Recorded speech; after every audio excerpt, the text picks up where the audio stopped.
Good morning. I'm Bob Durkin, President of the Greater Scranton Chamber of Commerce. This is part two of our governmental forum of candidates for the 8th Congressional District in Pennsylvania to the U.S. Congress. To set the table for everybody again, this is a partnership that includes the Greater Pittston Chamber of Commerce, the Greater Wyoming Valley Chamber of Commerce, and we have a representative of the Chamber of the Northern Poconos as well.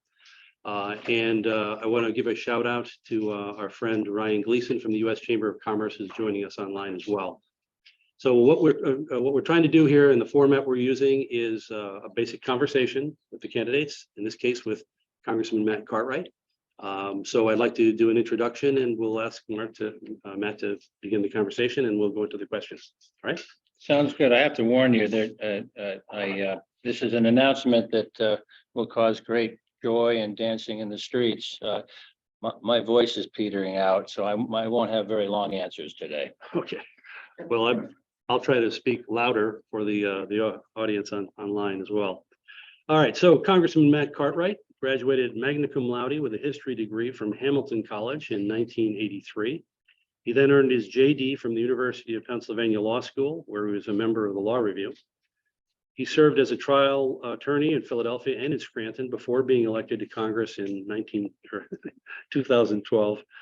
And he currently serves as chairman of the House Appropriations Subcommittee for Commerce, Justice, and Science, vice chair of the Appropriations Subcommittee on Financial Services and General Government, and the House Democratic Policy and Communications Committee.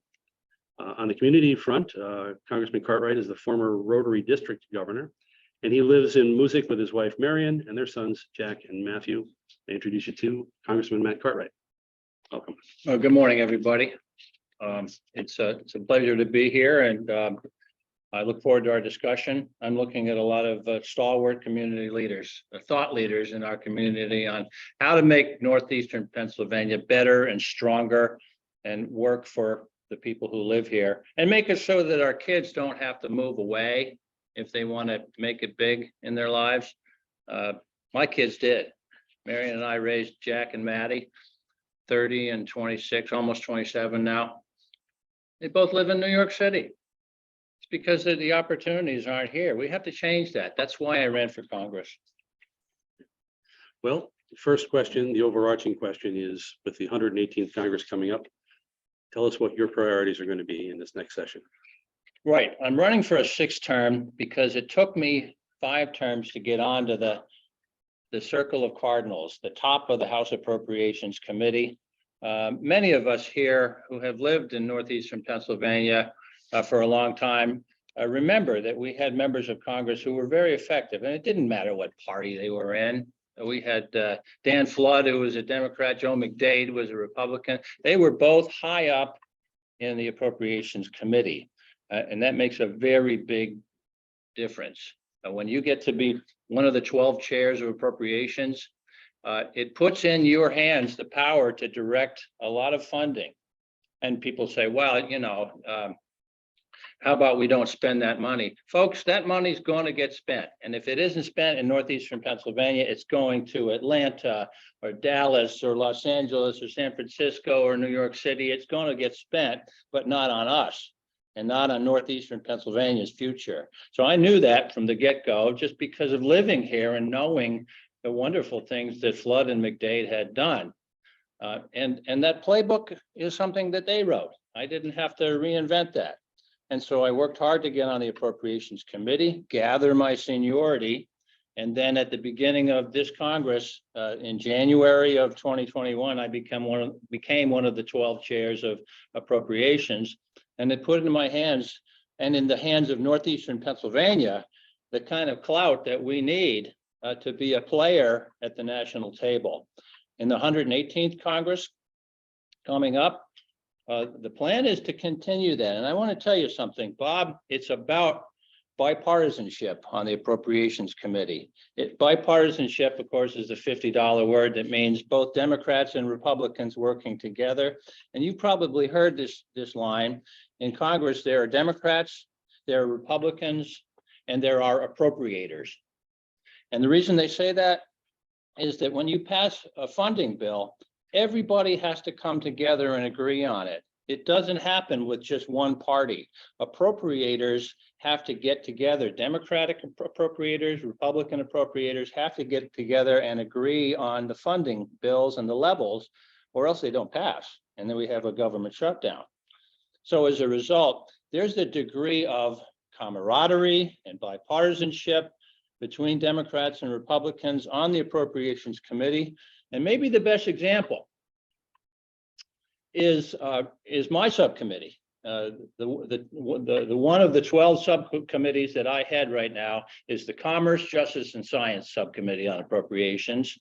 And this funds the Department of Commerce, including NOAA and NIST, and we'll talk about those things. The Department of Justice, which includes the Federal Bureau of Prisons and the FBI and the U.S. attorneys, and the U.S. Marshals, and it also includes all of the sciences, National Science Foundation, and the entire space program. So that's an important subcommittee. It controls an enormous chunk of the federal budget every year, and I write the bill as chairman. Now, what happens if, for example, you know, the talking heads on TV, the pundits and prognosticators are talking about, well, control of Congress may go to the Republicans, right? It might be Speaker McCarthy in the 118th. And for a lot of committees, you know, Democrats are very upset, but not on appropriations because we get along. I want to tell you about my counterpart. You know, you have a chairman, and I'm the chairman of the Commerce, Justice, and Science Subcommittee of Appropriations, controls $82 billion in federal spending every year. I'm the chairman, and the ranking member, that is the minority, the senior minority member, in this case, the Republican member, is Robert Adderholt, and he is from Central Alabama. And Robert Adderholt and I get along very, very well. And one thing that people don't realize is that he has a whole list of requests of me as I draw up the bill.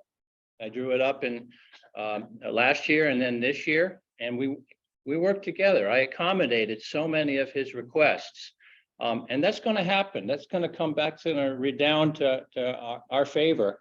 We're going to get along. We're going to continue to get along. And one of the ways that I think we're going to continue to get along, Bob, is community project funding. Now, it used to be called earmarks. They have a new name for it, not because it's a euphemism, but because it's a different program. Earmarks got a bad name because they were abused. You know, they went to private companies, fell into private hands. They were used for projects that didn't make any sense. You know, the bridge to nowhere. You ever hear of that? That was a real thing. It was a horrendous waste of money. And because of that, earmarks fell into disfavor. Well, maybe I'm friends with a lot of Republicans in the Congress, and one of my dear friends from Central Florida came up to me about 6 years ago, and he said, "Matt, when are we going to get earmarks back?" Now, this is a rock rib Republican, votes Republican on everything, and I said, "Ted, come again. That's my trick ear. You want earmarks back?" He said, "Yes, I do." Because at home, they say, "Ted, you vote all of our values and we like your conservative voting record, but you haven't brought any money home. And the guy that was here before you brought a lot of money home." And that's hard to hear for a hardworking legislator. And so he said that to me, "When are we going to get earmarks back?" Well, we didn't get earmarks, but we got community project funding. And it's much the same thing, but it's got guardrails on it, Bob. Now, you're not allowed to send this money to privately held companies. It's not going to go in people's company owners' pockets. And number two, you have to, it can only go to municipalities or states or counties or nonprofit corporations.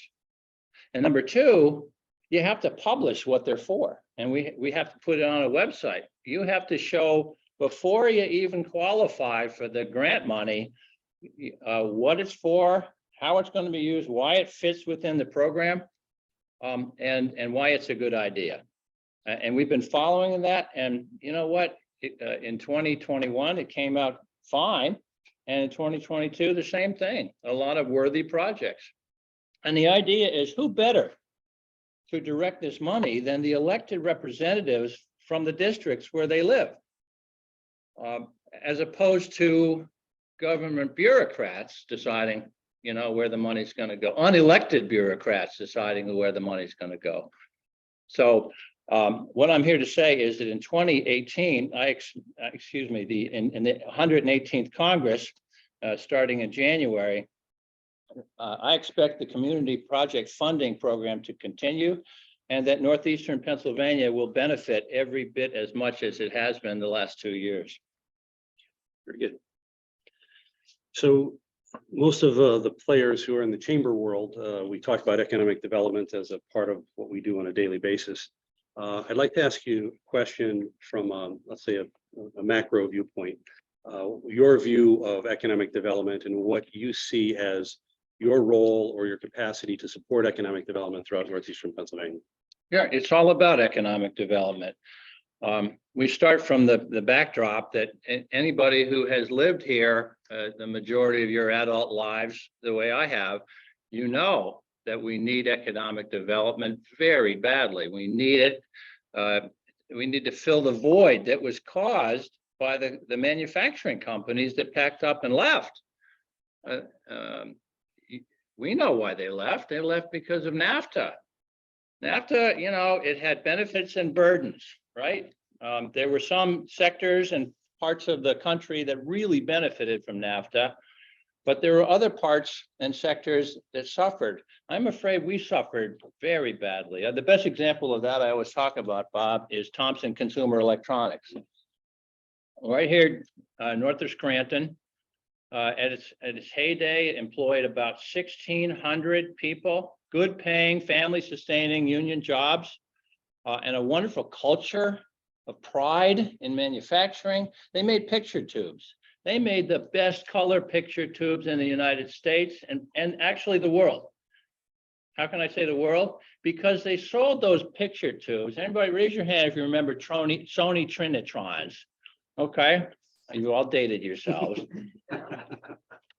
Sony Trinitrons used Thompson Consumer Electronics picture tubes.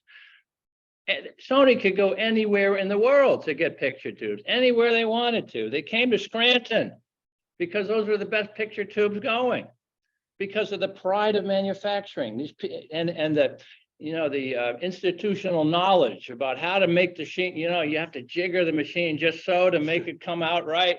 And people really, and they knew that it was the quality that was keeping the jobs here, and they worked really hard on it. Along comes NAFTA. 1992, and what that meant was that you could move your company to Mexico, and that's what they did. Thompson Consumer Electronics moved the Scranton plant to Matamoros, Mexico. Why? It's as plain as the nose on your face, because you could get away with paying people $2 an hour in Matamoros, Mexico. So they went down there, closed up shop. 1,600, well, it wasn't that, maybe 1,300 people out of work immediately in Lackawanna County. The great tragedy is that in Matamoros, Mexico, they were open about 6 months, and they found out that institutional knowledge was really important. And the fine folks, I'm sure they were hard workers, the ones getting $2 an hour down in Mexico, they couldn't replicate what was happening in Scranton. And they were out of business. I mean, it was bad news all around. Bad news for Thompson Consumer Electronics, the company, bad news for the people in Scranton, and even bad news for the people in Mexico that had hoped to gain from it. So look, we have a void here that was created by NAFTA. Everybody knows it, and we're scrambling to do economic development. The first time I really got to know Bob Durkin was before I even got elected. And I was in New York City, and I think it was, that the weekend that the Pennsylvania Society dinner, right? And I was there, and the cell phone goes off, and it was Bob Durkin. And I had met Bob a couple of times, and I was never in politics before, but he calls me up, and it was December of 2012, and he calls me up. He says, "Can you come over and meet somebody they're thinking of bringing a factory to Lackawanna County. And I said, sure. I said, where? And it turned out East Benton, which was not in my district, Bob. I mean, but I was happy to do it. And I went over and I met with the owners of this company. It was a manufacturing company that does windows and doors, and they were from Long Island. They had a big operation on Long Island, and they wanted to expand. The Chen family, Thomas Chen, his father, and great people. Where do you think I met them? Trump Tower. Trump Tower. So yeah, Cartwright's willing to go anywhere for economic development in Northeastern Pennsylvania. And they came. And you know, they've started off tolerably slowly and small, but they're building, and that's exactly the kind of thing. And a tip of the hat to Bob Durkin for calling me and realizing that your member of Congress isn't just about legislating and bringing as much money home as possible. You can also use your member of Congress if he or she is willing to be an ambassador for the region. And that's all I was doing with that meeting, is making it clear to somebody who was thinking of bringing manufacturing jobs to our area that they are welcome, and we will roll out the red carpet for them. So that's something that we will continue to do in the 118th Congress. And workforce development. We have a long list of things that we have to talk about. Going around, one of the neat parts of this job is you get to spend a lot of time with company owners, because I believe this: government doesn't create jobs, private industry does. Private industry are the job creators, and I am happy to meet with company owners all the time, and I do it, and they open their doors to me, and I go through and I see their manufacturing process, and I marvel at the way they make things. And I've learned to make a lot of things in the last 10 years, and it's been a pleasure. But what I really like the most is the pride in manufacturing that you see. And you look at, well, what are the things that are holding us back? What are the things that are preventing these companies from expanding? And the biggest thing, even before the pandemic, the biggest thing was always lack of available talent, lack of workforce development.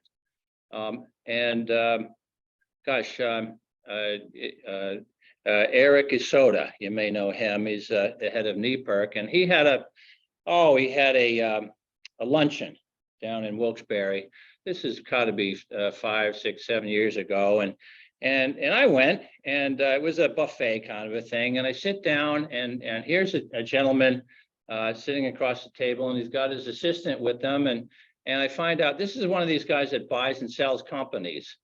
Buys a company that's foundering and figures out how to make it go again. And it turned out he had bought a company not in our valley, but actually up in Bradford County. There again, I'm not, when you're an ambassador for Northeastern Pennsylvania, you don't worry about Congressional District boundary lines. So I sat down with him, I talked about it. Turned out the company was, he bought a company in Bradford County that made filaments, fine iron filaments for use in surgical techniques and also bomb sites. So, you wouldn't have, anyway. Guns and butter. Guns and butter. So I talked to him, well, what are your challenges? And he said, workforce. I can't find people trained up to do my work, and I can't find people that'll do the job. And what did I do? Many of you remember Colonel Mark Volk, who headed up Lackawanna College and was very gung-ho about going out to industry and meeting with them and designing up curriculum to meet what these employer needs. He was very successful at that at Lackawanna College for the fracking industry in the northern reaches. I called up Volk. Guess what? He went out and he met with this company owner. So another thing is kind of the convening power of a congressman. Don't ever ignore that. Helping make connections, helping put things together. as you meet more and more people, as your tenure grows and you're in place longer and longer, you know more people, and the ability to make those connections goes up and up and up. And we end up, closer to that place where we have opportunity for young people and workers, and the education and the workforce development programs in place that will help them take those jobs and prosper in them.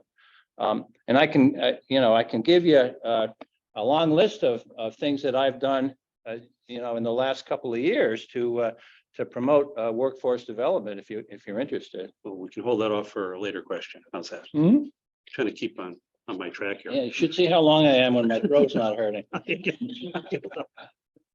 So one of the things that's part and parcel of chamber work is dealing with the range of businesses, and 80% of the members of our chambers around in Northeastern Pennsylvania are small businesses. Yeah. 25 or fewer employees. And again, in many cases, a very high percentage of only 10 or fewer employees. What can you in Congress do to support the small business community?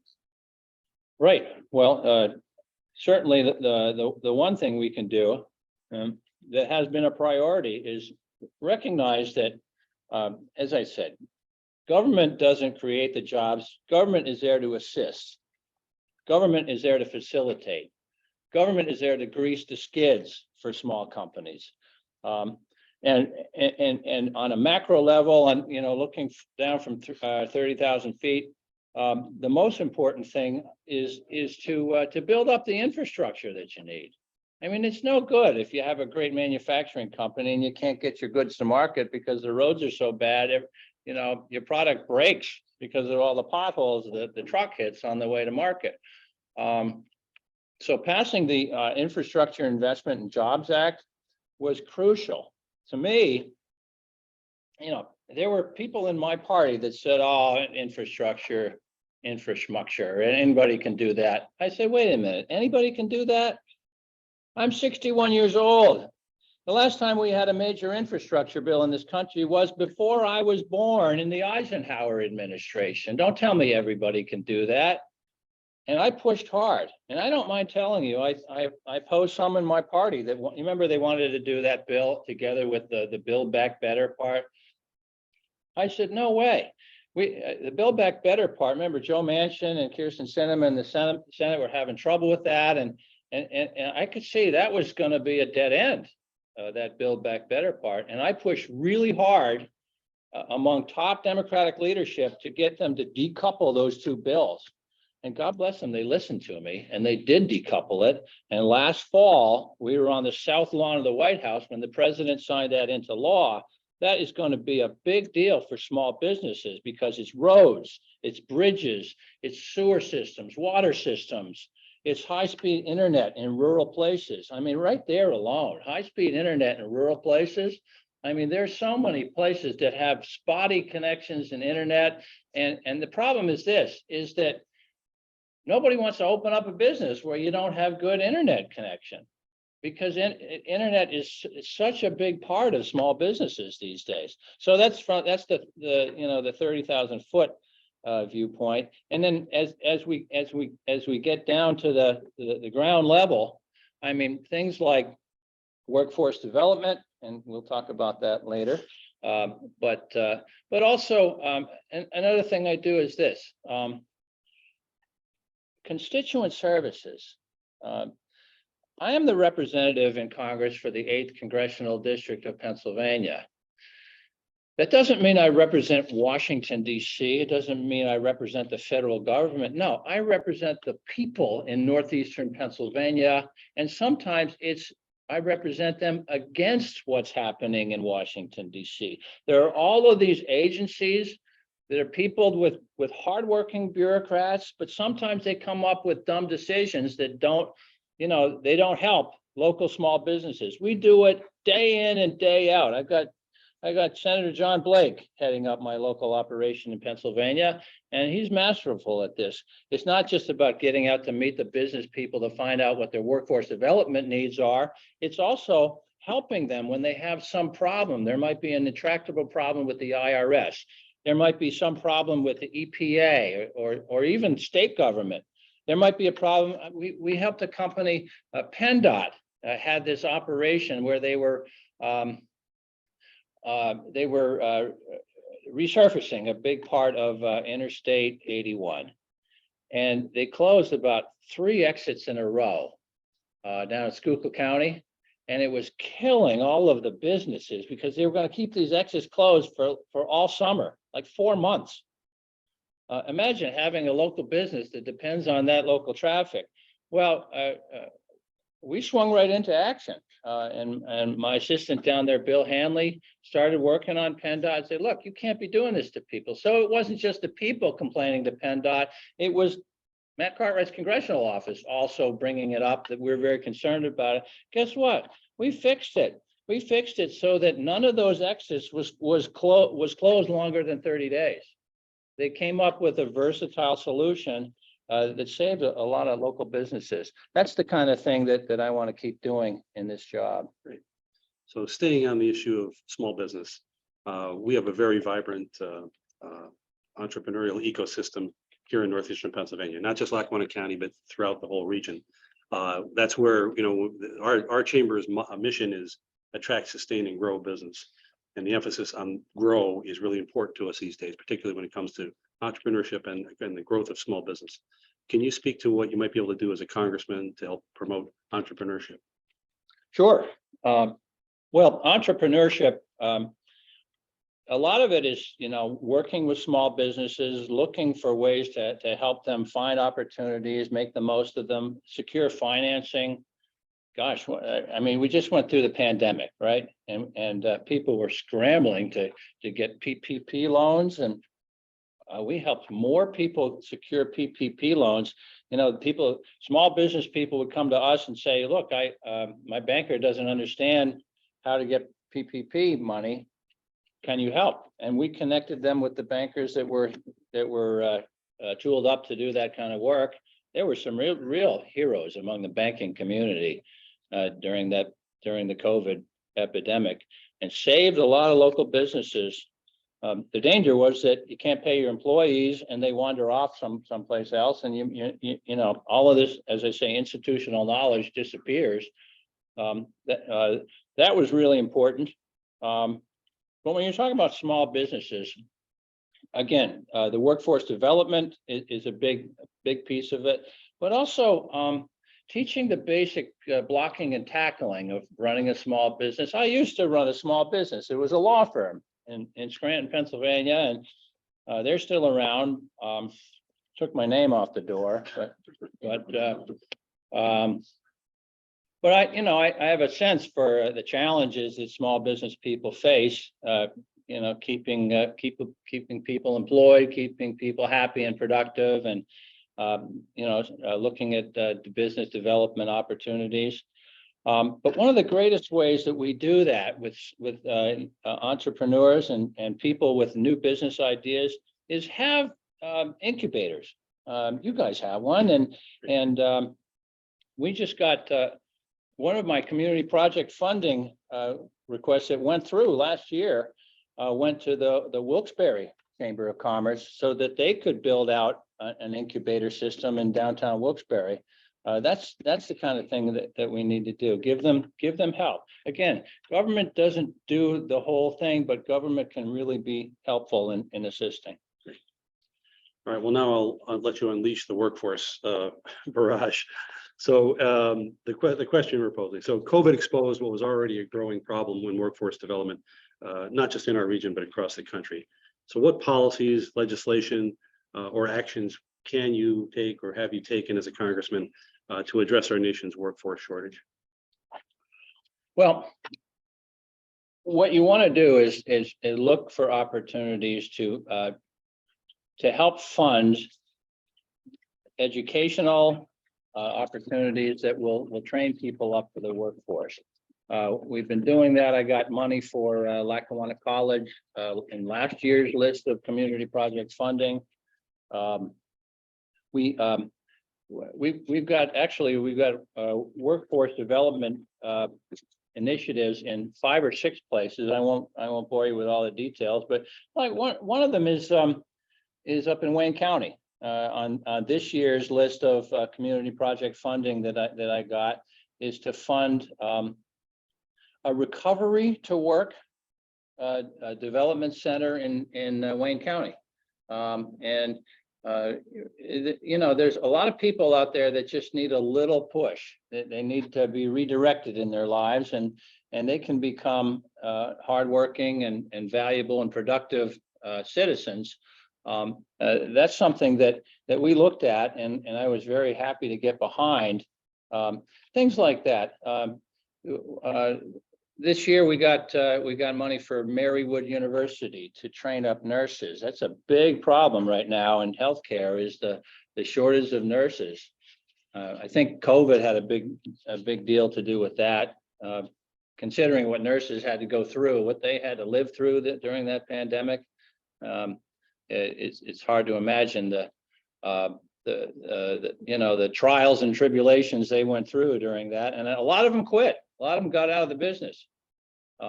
And so we have to train up nurses. And so we're helping Marywood put together a program. We're helping Geisinger do the same thing with training nurses. And that's the kind of thing that we've been doing. And I'll continue to do that, because what we look for are opportunities. And it's not all just through the community project funding. We also have something called the Appalachian Regional Commission, which you're familiar with, Bob, and through them we have the Northeastern Pennsylvania Alliance, which is Jeff Box's organization, and what he has is the PrEP program, and this is going to provide hands-on technical assistances to local businesses. That was included in the infrastructure money. And that went through the Appalachian Regional Commission. We have veterans. You know, we have veterans that are, in some cases they need some help kind of reintegrating, and the U.S. Department of Labor has its Homeless Veterans Reintegration Project in Luzerne, Lackawanna, and Monroe counties. We got money from that into our area, supporting veterans during their transition from military service to civilian service. There's a workforce development project for the Wyoming Valley Chamber of Commerce that we got money through the CARES Act to upskill workers who were displaced during COVID-19.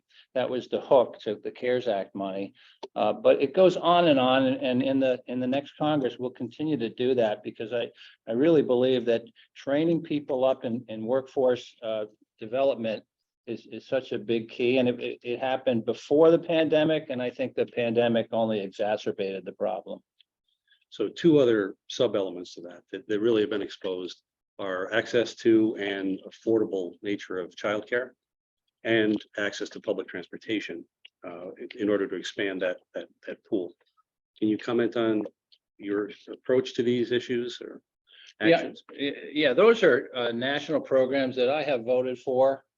Expanding, I mean, obviously in the infrastructure bill, access to transportation is a big piece of it. I had hands-on involvement with the transportation bill. That if you're following this at all, they had the Transportation and Infrastructure Committee in the House had a very elaborate bill all written up, and the Senate cast that aside, and basically they wrote their own. When I found that out, I asked for an interview with Chuck Schumer, the Democratic leader of the Senate, and I got one, and I weighed in with him on priorities for Northeastern Pennsylvania for transportation, and as far as childcare, absolutely, I have voted in favor of all of the opportunities to expand childcare in Northeastern Pennsylvania, including child tax credits, which kept a lot of Northeastern Pennsylvania families afloat during the pandemic, and will continue to do so post-pandemic. So as long as we're on the transportation infrastructure, I guess I should toss you the underhanded softball question about Amtrak and the prospect of passenger rail. Well, yep, okay. He's going to need another lozenge for this I'm one. going to. No, I'm going to keep it short. Yes, a part of that conversation with Schumer was that I got him to add $2 billion more for a new rail starch. It doesn't mean it's for us. It means it's in the pot and we have to compete for it. I think it's just such a no-brainer for Northeastern Pennsylvania for us to establish every kind of transportation connection to major commercial centers like greater metropolitan New York City. Amtrak itself estimates that if we get a rail line going through here, that will add $87 million per year, every year in additional economic activity. I mean, that's economic development on an astronomical scale for what we're used to. And the money's already lining up. I was proud to announce earlier this year the development of Margaritaville in the place of where Pocono Manor used to be. And they're excited. That's a $1.3 billion investment that's just waiting to break ground. But I think they're waiting to see if that train goes through. So let's all keep our fingers crossed. I think we've got it teed up. I can't promise it's going to happen because we still have to compete for it. And we also have to have robust support from Trenton and Harrisburg on the project. But I think we're lining that up too. Thank you. Shifting gears, inflation is impacting every aspect of our lives, personal and professional. So given that this is clearly a global issue, greatly impacted by pandemic-related supply chain disruptions and Russian incursion in Ukraine, what can the United States Congress do to address this problem? Well, Bob, it's true. Inflation is real. It hurts. People that try to minimize the impact or the effect of inflation don't know what they're talking about. And look no further than people going to the grocery store and feeling like they have to get an on-site mortgage to buy a carton of eggs. It hurts. And the people that hurts the most are people we care about. Our seniors, the people on fixed incomes, retired people. And it's a serious problem. It's true, Bob, you're right. It's a worldwide problem. You can't really blame this American politician or that American politician because it's just as bad in Europe. In fact, it's worse in the UK. Great Britain has it worse than we do. And so obviously the cause is that we're coming out of the pandemic. We've seen this movie before, by the way. Nobody here is old enough to remember World War II, but history scholars will tell you that coming out of World War II, we had this massive worldwide interruption in supply chains and in employment lines, all of that. American GIs came home from all parts of the globe wanting to get on with their lives, wanting to buy cars and trucks. But Detroit was tooled up to make planes and tanks. And so there were, and that was just one example of all of the supply chain issues that happened after the end of World War II. And so there was a massive inflation for better than a year after the end of World War II. And we got past it. We got past it. But one of the ways we got past it was what I just talked about. The Eisenhower administration put through that great investment in infrastructure. This is one of the things that we have to do. Look to the future. Realize that we're competing on a global scale. The Chinese will roll right over us if we don't invest in ourselves, believe in ourselves, be bullish on America. And that's what the infrastructure bill did. And that's why I was wholeheartedly in support of it. It's going to create so many jobs, particularly for the building trades workers. And this is absolutely one way we beat inflation in the long term is that we make it cheaper for our small businesses and our manufacturing companies to get their goods to market and to do business over the internet and all of that. But when you talk about inflation, right now it's hurting and there's just no denying it. So a few things that we did right off the bat was we knew that huge oil and gas concerns were taking advantage.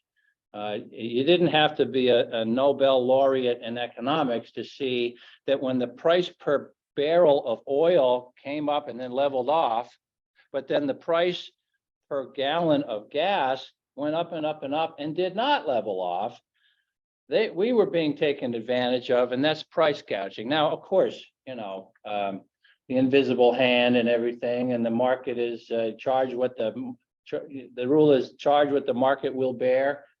Whatever they'll pay, you can charge.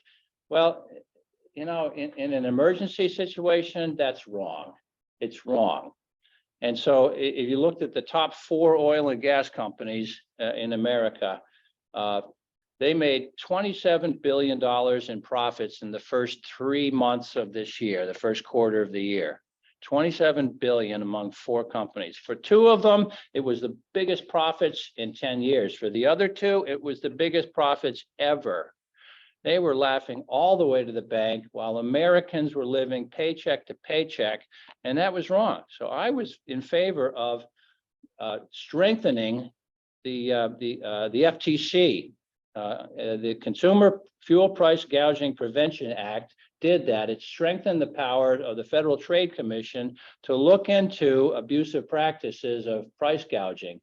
I also, on the same token, anybody here who has occasion to ship things across the Pacific Ocean, you know that a few years ago, the going rate for a container was about $2,500. Put whatever you want in the container, ship it across the Pacific, and it's about $2,500. During the height of the inflation, that went up to $25,000. I mean, companies that were dependent on that supply chain were just being raked over the coals. And why? Well, it's the same thing. There are about 4 major shipping companies that pretty much control that market, and they're the ones jacking up the prices. They were remember the images we saw of all of them waiting in the port of Los Angeles, out in the harbor. That's what they saw, and they took advantage. And so, as a result of that, I was happy to vote for the Ocean Shipping Reform Act of 2022, which again strengthens the power of the Federal Maritime Commission to look into abusive practices like that. You're right, Bob. The pandemic kind of lifted the veil on a lot of secrets of our economy, and one of them was how dependent we were on the supply chain coming from China. And maybe the most significant area was computer chips. Computer chips. All of a sudden, everything is made with computer chips. Your car has thousands of computer chips in them. Your car can't run without them. They can't make them without computer chips. And they're coming from overseas, from China, from Taiwan, from places like that. As a result, voting for the CHIPS Act, we have to build up American might in creating semiconductors, chips.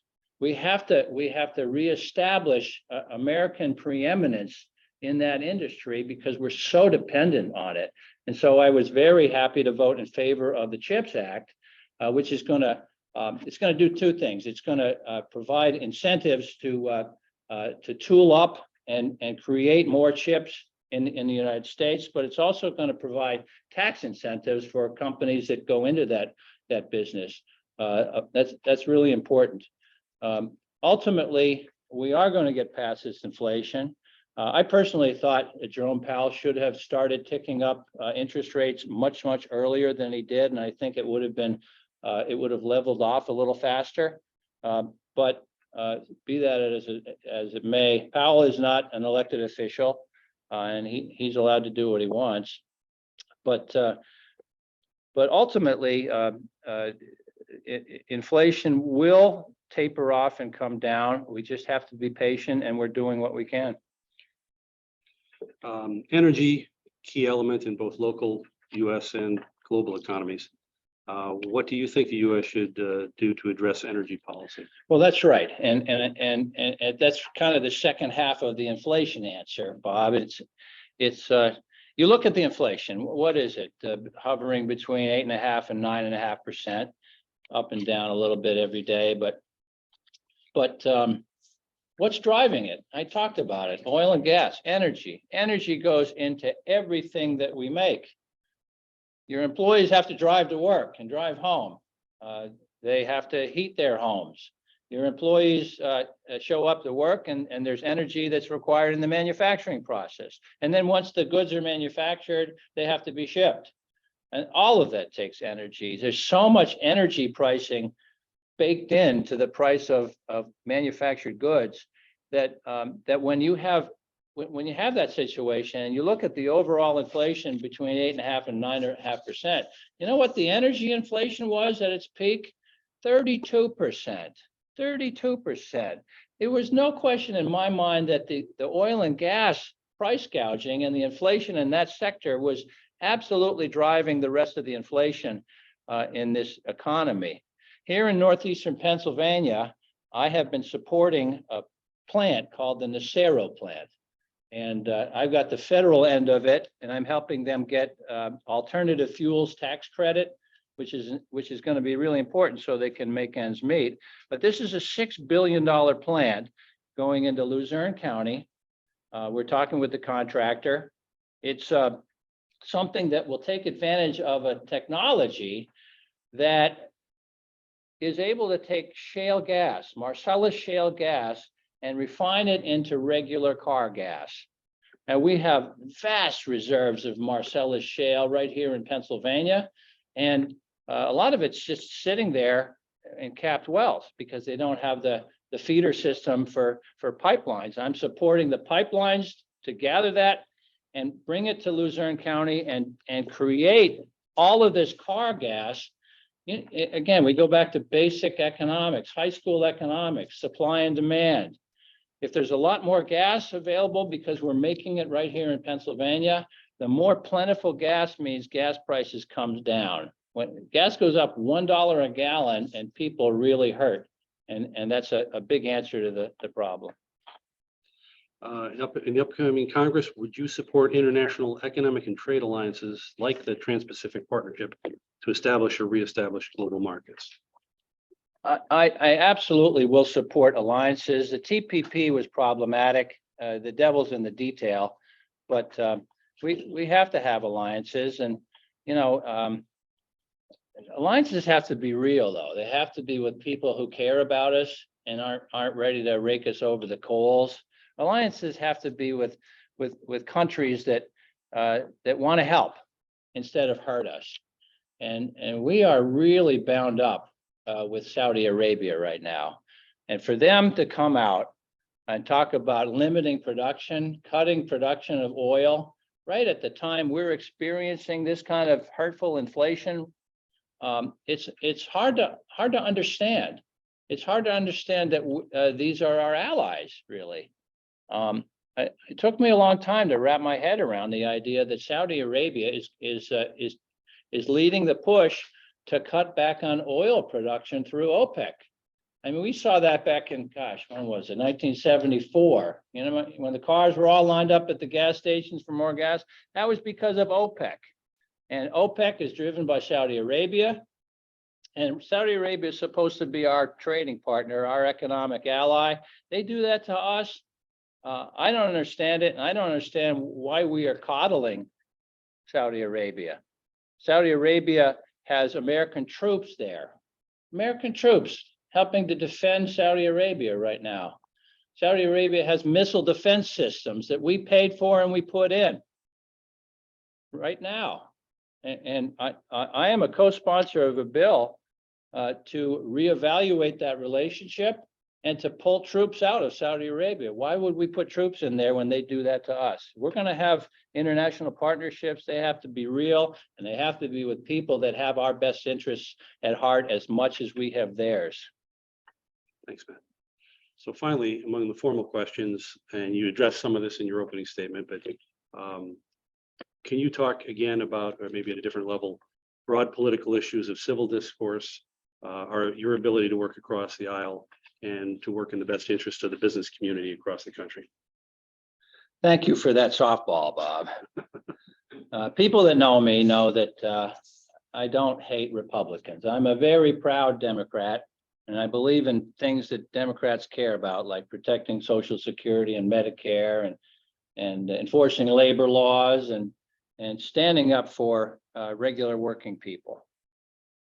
But I come from a family where there are 4 boys. I'm the second of 4 boys, and 2 of us are Democrats and 2 are Republicans. And I love all of my brothers exactly the same. Our dad was a Republican his whole life. And I think of him every day. We lost him 7 years ago, and learned so much from that man.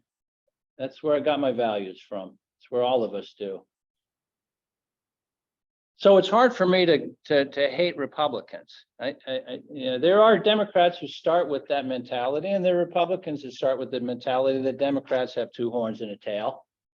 But that's not how you get things done. I went to Congress not to grandstand, not to showboat.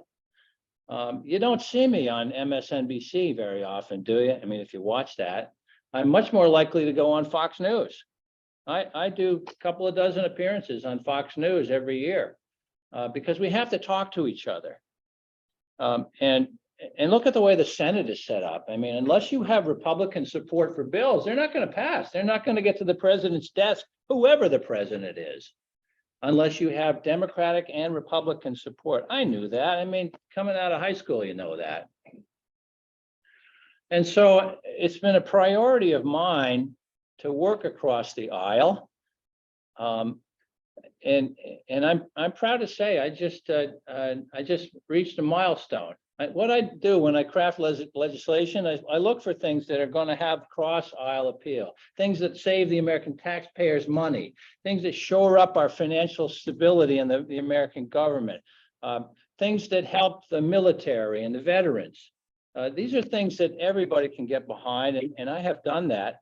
I am very proud to say that this week I announced my 150th bipartisan bill that I introduced in Congress in my time in Congress. 150 bills that I've introduced that Republican members of Congress have co-sponsored with me. When you co-sponsor a bill, that means you're going to vote for it, and you recommend that others vote for it as well. This is the 150th time I've introduced a bill with Republican support. That doesn't come easy. It means I have to form relationships across the aisle. I have to walk across the aisle and get to know these other members from Georgia and Alabama and Texas. And you know what? I've always believed, Bob, if you look for the good in people, and you're going to find it. And you have to, they say compartmentalize, okay? There are things we disagree about, but I know that's part of the job. You've got to compartmentalize it. You take your disagreement, put it in a package and put it aside and look for where the common ground is. When I passed the Camp Lejeune Justice Act earlier this summer, it was because I got 55 Republican co-sponsors. These are my friends. These are Republicans from all over America who understood the importance of standing up for the United States Marines, the veterans, the people who got poisoned by the well water at Camp Lejeune. That was a stain on our national character, that those people were not able to even have their day in court to try to claim compensation for being poisoned by the volatile organic compounds that were in the drinking water there. The Republicans saw the wisdom of that. They saw that it was true and it was right and it was just. And you can find things that Republicans like too. And I've done that 150 times now. So don't tell me we're at a point where Democrats no longer talk to Republicans. I do, and I'm very proud to say that I did. It's a matter of work, going across the aisle, sitting down with members, going to get a coffee with them, learning about their family and their kids. I mentioned Robert Adderholt and I have a good relationship. I won't go into the personal details, but we are very close friends. And that's why that's something that has helped me all the while I've been in the Congress. My predecessor had one bill signed into law in 20 years, and it was to name a post office. In half that time, I have passed 10 bills into law, signed by President Obama, signed by President Trump, signed by President Biden. It doesn't matter. You have to look beyond party, and the only way we're going to get beyond this partisan strife in this country is to be able to do that. Thank you. All right, so we just have a few minutes, probably time for one or maybe two questions from the audience, as it were. A reminder that we do not have the recording capacity probably not going to hear the question. So Matt, either I'll you want to repeat repeat it. the question? All right, if I like it, I'll repeat it. Bob, full disclosure, Kathy and I are longtime supporters of the congressman, but I do have a question. What impact will the Reduction Act, the Inflation Reduction Act have on families in Northeastern Pennsylvania?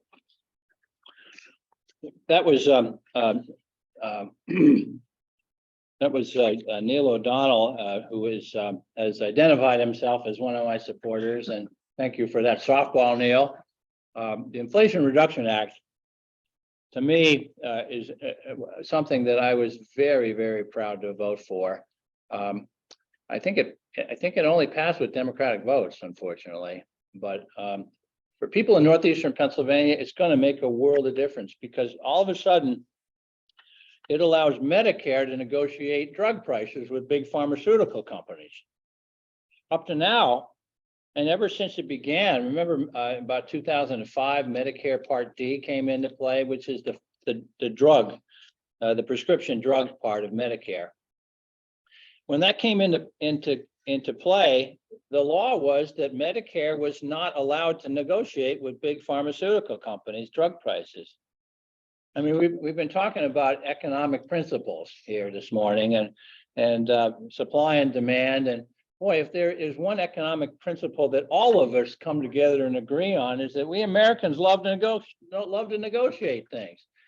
I mean, imagine showing up at a used car dealer, and the used car dealer says, here's the amount for the car. And you say, well, here's how much I'll offer. And they say, no, it's against American law for me to negotiate with you. You have to pay the price that I set.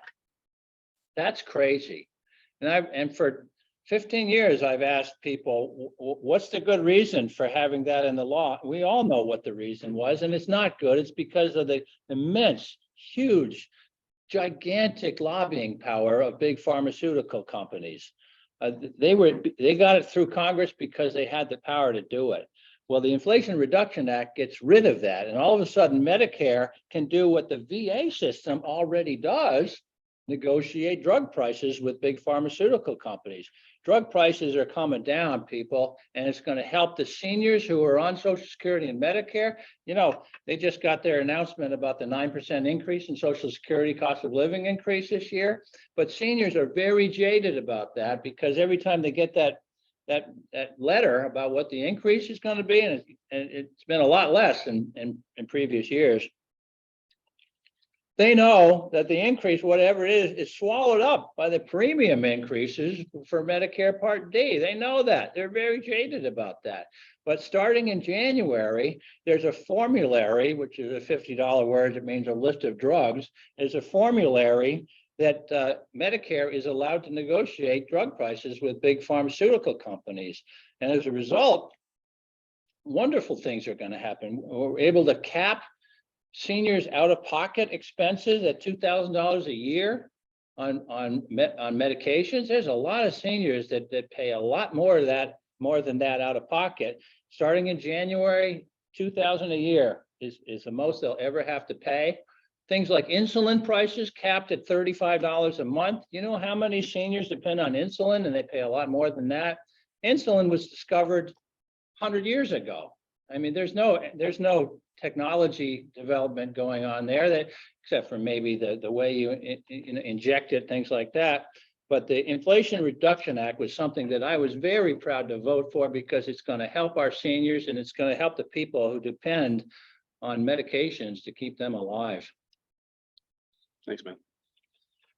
Well, maybe one more question, or no more questions? I'll ask it quick. I'll be short. Unemployment fraud.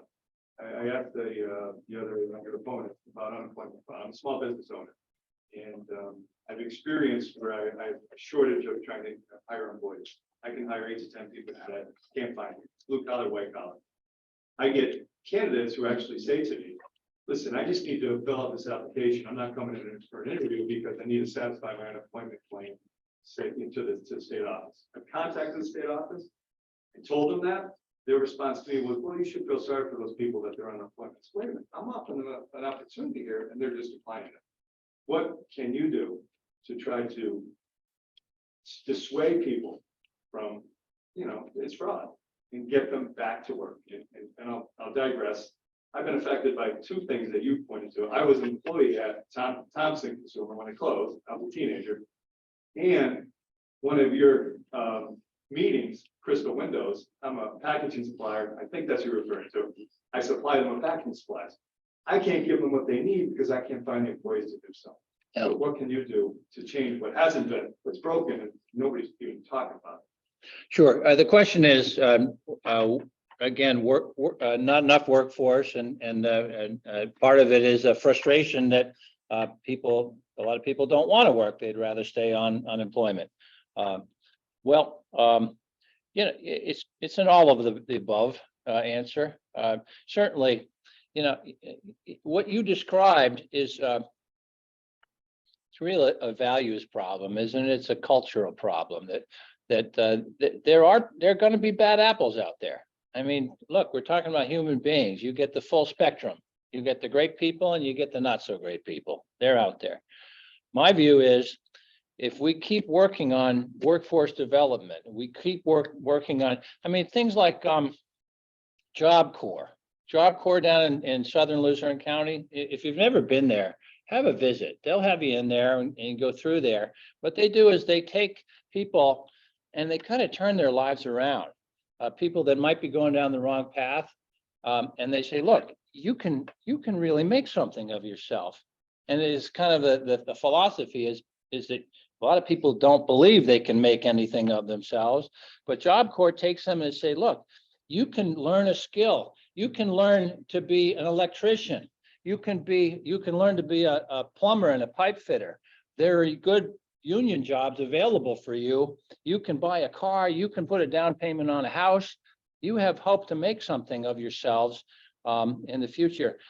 You can be a chef. You can go be a cook on a cruise ship. You can all kinds of things that they do down there. I was down there. I spoke at the graduation about 3 months ago. And these kids, not kids, they're they're in their 20s, and they were so excited, and I was thrilled to be there. It was funny because Job Corps. If you want contrast between me and my opponent went to Job Corps and he called a press conference outside the front gates of Job Corps, and he complained that there were Afghanistan refugees being resettled in Job Corps, and we don't know if they're vaccinated or if they're disease laden or things like that. Guess what? There were never any Afghanistan refugees at Job Corps ever. That's really the difference between me and my opponent. He wants to grandstand. I want to work together, work across the aisle, and get things done for the people of Northeastern Pennsylvania. Thank you for the question. Well, thank you, Congressman Matt Cartwright. Also, thanks to Jim Bognett for coming in this morning, and for those who are here. Once again, I want to thank our partners, the Greater Pittston Chamber of Commerce, the Greater Wyoming Valley Chamber of Commerce, and recognition of the Chamber of the Northern Poconos for being represented as well. The commercial I'll leave you with is your chambers of commerce are looking out for your interests. We're looking and talking to the legislative component of our world and making sure that the business community is heard. So thank you again, Congressman, and thanks for joining us. Thanks, Bob.